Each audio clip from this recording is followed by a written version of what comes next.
በቃ ባልዬ ጠበቀኝ።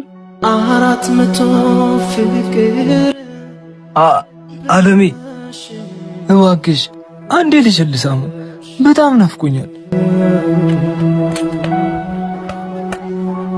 አንድ ሺህ ሆነሽ የኔ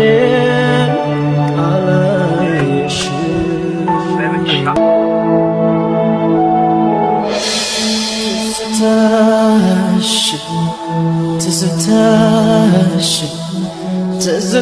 የኔ ልጅ እድግ ብለህልኛል። እናትም ጎበዝ ናት፣ ትንከባከብሃለች።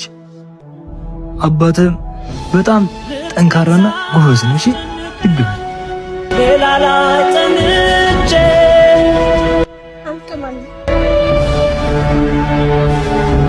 እኔ ማለት አንዴ ነው ቤቴ